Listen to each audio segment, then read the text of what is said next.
Shalom, salam berkat dari kami untuk pendengar sekalian. Saat ini pendengar akan diberkati dengan program Hari Ini Harinya Tuhan bagian yang ke-8.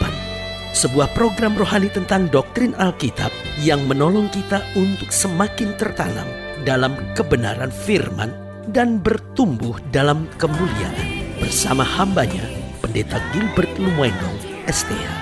Banyak orang merasa doktrin Alkitab sebagai sesuatu yang membingungkan. Tetapi tahukah saudara bahwa doktrin Alkitab intinya adalah memahami Alkitab dengan benar, dengan pemahaman yang sistematis, sehingga kita terus dapat tertanam di dalam kebenaran firman, sehingga kita terus bertumbuh di dalam kemuliaan Allah. Buka hati saudara sekalian untuk menerima berkat-berkat firman-Nya hari ini. Seorang berkata kepada saya, fitnah lebih kejam daripada pembunuhan.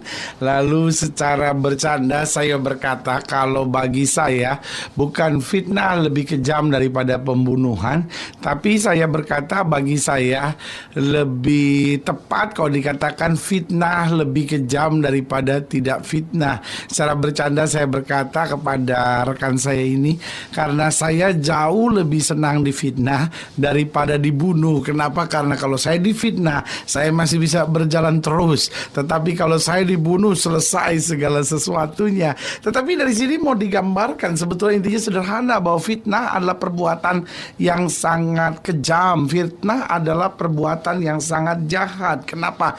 Karena dalam fitnah sebetulnya kita bukan membunuh mati seseorang secara fisik, tetapi kita membunuh karir seseorang, kita membunuh masa depan seseorang, kita membunuh kebahagiaan, ketenangan, bahkan damai sejahtera dalam hidupnya.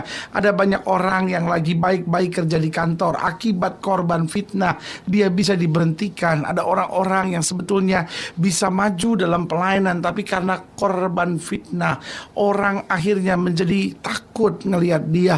Orang khawatir untuk mempercayakan sesuatu kepadanya. Nah, saudaraku yang kasih dalam Tuhan, dunia di mana kita hidup, dunia yang menganggap fitnah seringkali sebagai cara untuk dia lebih maju. Bahkan fitnah seringkali dipakai sebagai cara untuk seorang bisa menjilat seseorang. Saudaraku yang kekasih dalam Tuhan, sebagai hamba Allah saya mau ingatkan buat saudara-saudara, jangan jadi seorang pemfitnah, karena pemfitnah akhirnya akan berada di neraka. Tapi sebagai hamba Allah juga saya mau ingatkan buat saudara, kalau sudah difitnah, jangan balas yang jahat dengan yang jahat. Karena manusia boleh mereka-rekakan yang jahat, Allah kita akan mereka-rekakannya untuk kebaikan. Haleluya.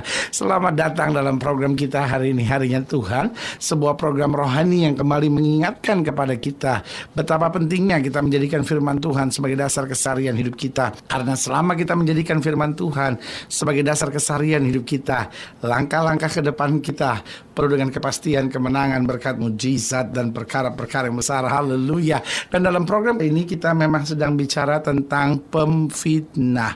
Saudaraku yang kasih dalam Tuhan, bukan hanya dalam dunia sekuler, bahkan kadangkala hari-hari ini dalam dunia gereja, dalam dunia pelayanan, pemfitnahan menjadi sesuatu yang sangat biasa sekali. Di mana-mana kita dengar orang difitnah, sampai kadangkala kita sulit membedakan mana berita benar, mana gosip, mana fitnahan. Tetapi ini yang saya percaya, orang benar dia akan menjaga lidah, bibir, mulut, serta hatinya. Karena Alkitab berkata, jaga hati dengan segala kewaspadaan, karena dari situ terpancar kehidupan. Alkitab dengan tegas berkata bahwa orang yang ingin melihat hari-hari yang baik dalam hidupnya, biarlah dia menjaga mulutnya dari segala sesuatu yang jahat. Nah, saudara yang kasih dalam Tuhan, dalam program tentang pemfitnah ini, kita sedang sama-sama belajar dari Mazmur 109, ayat yang pertama sampai ayat yang ke-20. Mazmur 109, ayat yang pertama sampai ayat yang ke-20. Demikianlah firman Tuhan di bawah judul Doa seorang yang kena fitnah. Untuk pemimpin biduan, Mazmur Daud. Ya Allah pujianku, janganlah berdiam diri, sebab mulut orang fasik dan mulut penipu ternganga terhadap aku. Mereka berbicara terhadap aku dengan lidah dusta, dengan kata-kata kebencian mereka menyerang aku dan memerangi aku tanpa alasan. Sebagai balasan terhadap kasihku, mereka menuduh aku, sedang aku mendoakan mereka. Mereka membalas kejahatan kepadaku ganti kebaikan, dan kebencian ganti kasihku. Angkatlah seorang fasik atas dia, dan biarlah seorang pendakwa berdiri di sebelah kanannya. Apabila dihakimi, biarlah ia keluar sebagai orang bersalah, dan biarlah doanya menjadi dosa. Biarlah umurnya berkurang, biarlah jabatannya diambil orang lain, biarlah anak-anaknya menjadi yatim dan istrinya menjadi janda. Biarlah anak-anaknya mengembara tidak karuan dan mengemis, dan dihalau dari runtuhan rumahnya. Biarlah penagih hutang menyita segala kepunyaannya, dan orang-orang lain menjara hasil jerih payahnya. Janganlah ada orang yang tetap menunjukkan kasihnya kepadanya, dan janganlah ada orang yang sayang kepada anak-anaknya yang menjadi yatim. Biarlah dilenyapkan keturunannya dan dihapuskan namanya dalam angkatan yang kemudian. Biarlah kesalahan nenek moyangnya diingat-ingat di hadapan Tuhan, dan janganlah dihapuskan dosa ibunya.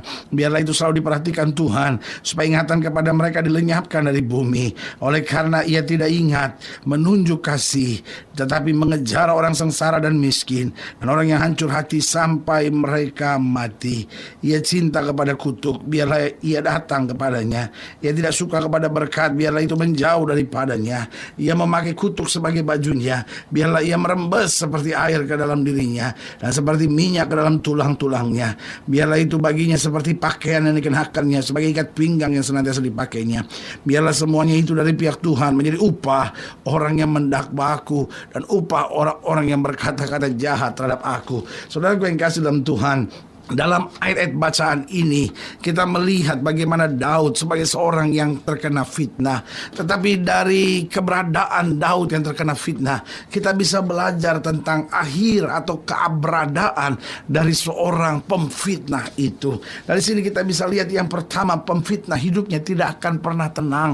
Saudaraku yang kekasih dalam Tuhan, seorang yang memfitnah mungkin secara manusia ketika dia sudah mengucapkan kata-kata fitnahannya, oh hatinya puas, biar rasa dia hancur hidupnya, lihat aja nanti. Tetapi saudaraku yang kekasih dalam Tuhan, seorang pemfitnah tidak akan pernah tenang hidupnya. Oh, hari-harinya tidak akan ada kebahagiaan, tidurnya tidak akan pernah nyenyak, makanannya tidak akan pernah menjadi kesehatan baginya, karena pemfitnah hidupnya tidak akan tenang. Saudaraku yang kekasih dalam Tuhan, meskipun orang memfitnah saudara, tetaplah mengampuni, tetaplah mendoakan, tetaplah jangan balas yang jahat dengan yang jahat.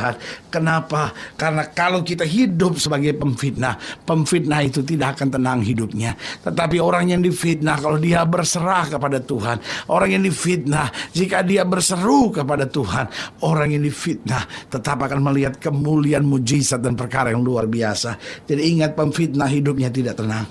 Yang kedua, saya pelajari bahwa pemfitnah keluarganya bermasalah. Saudaraku yang kasih dalam Tuhan, orang yang hidupnya fitnah, apa yang dia tabur itu akan dia tuai. Sehingga orang pemfitnah sudah lihat hubungan suami istri menjadi tidak harmonis, hubungan orang tua dan anak menjadi tidak indah, dan di dalam rumah itu selalu ada keributan, selalu ada ketidaktenangan. Dan saudaraku yang kasih dalam Tuhan, itu sebabnya kalau sudah menyadari, iya ya kok rumah kita ribut terus, mulai perhatikan diri, jangan-jangan ada banyak fitnah yang keluar dari mulut saya. Cabut, kalau perlu minta maaf, minta ampun sama Tuhan, bereskan perkara saudara. Maka saudara lihat sendiri, damai sejahtera Allah yang melampaui segala hikmat akal budi manusia akan menguasai hati, pikiran serta keluarga saudara.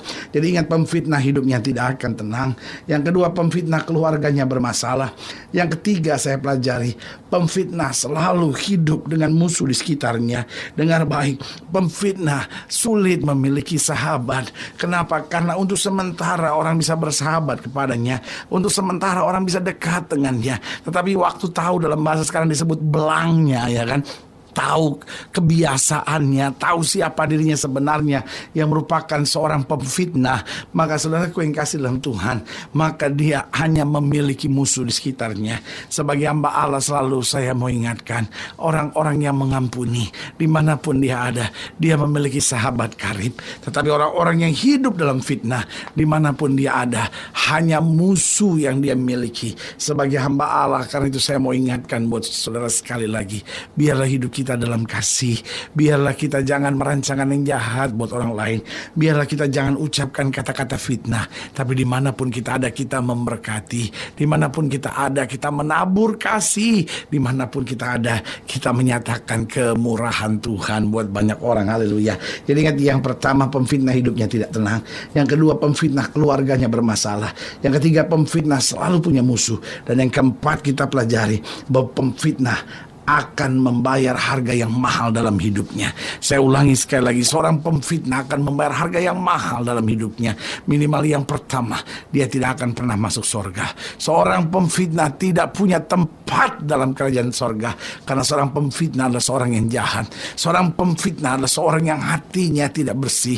Bahkan berani saya katakan, seorang pemfitnah adalah seorang yang belum bertobat sungguh-sungguh. Karena orang yang bertobat sungguh-sungguh, maka dia akan menjauhkan dari fitnah. Saudaraku yang kasih dalam Tuhan, berarti seorang pemfitnah bayar harga yang mahal. Kenapa? Karena dia tidak akan pernah meraih sorga. Yang kedua, seorang pemfitnah bayar harga yang mahal karena dia tidak akan pernah mengalami damai sejahtera. Dan yang ketiga, pemfitnah akan bayar harga yang mahal karena dia tidak memiliki hubungan yang akrab dengan Tuhan. Karena dia tidak memiliki hubungan yang akrab dengan Tuhan, maka setan akan terus menerus menyerang hidupnya, dan setan akan mempermainkan hidupnya. Sebagai hamba Allah, saya hanya mau ingatkan sekali lagi, mari suami-suami jangan memfitnah, istri-istri jangan memfitnah, saudara-saudara yang dalam usaha, dalam pekerjaan, dalam dagang, jangan fitnah orang. Biarlah kita memberkati. Orang boleh rancangkan yang jahat, tetapi kita tahu Allah terus bekerja sama dalam segala perkara untuk mendatangkan kebaikan bagi setiap orang yang mengasihi Dia. Haleluya. Saudara gue yang kasih dalam Tuhan, kalau sedang yang lain lebih jauh, hubungi kami melalui telepon, hubungi kami melalui surat, kunjungi website kami, karena kami ada untuk membawa Bapak Ibu sudah senantiasa lebih dekat pada Tuhan dan mengalami kasih kuasa mujizat yang luar biasa. Haleluya. Secara khusus melalui program ini juga saya mau berdoa buat saudara yang sakit, saudara yang berbeban berat, karena kita percaya bahwa bagi Allah tidak ada perkara yang mustahil. Dan saudara-saudara yang ingin didoakan secara khusus, boleh taruh tangan kanan saudara di dada dan kita akan berdoa. Mari kita berdoa. Bapa, dalam nama Yesus, hamba berdoa buat setiap pendengar sekalian, khususnya mereka yang taruh tangan kanan di dada, mereka yang merupakan korban fitnah atau mereka yang merupakan pemfitnah. Bapak, hamba berdoa di dalam nama Yesus, Tuhan jamah, sehingga hari ini kami mengerti bahwa pemfitnah hidupnya tidak tenang, keluarganya bermasalah, selalu punya musuh, dan bayar harga yang terlalu mahal dalam kehidupan itu. Sebabnya hamba berdoa di dalam nama Yesus, sehingga hidup kami memberkati, menguatkan, dan senantiasa menyatakan kemuliaan Kristus. Hamba doa yang sakit Tuhan sembuhkan di dalam nama Yesus, yang lemah Tuhan kuatkan, rumah tangga dipulihkan, hal-hal yang dahsyat dan luar biasa boleh terus terjadi dalam hidup kami. Di dalam nama Yesus kami berdoa. Haleluya. Amin. Saudara yang kasih dalam Tuhan, kita sudah berdoa. Ingat, Allah tidak pernah lalai menepati janjinya. Inilah saatnya buat kita untuk bangkit bersemangat, bersuka cita dalam menghadapi segala perkara, karena kita tahu Yesus selalu menyediakan yang terbaik buat anak-anaknya. Doa kami menyertai saudara sampai berjumpa pada program berikut, dan jangan lupa jadikan hari ini harinya Tuhan. Haleluya.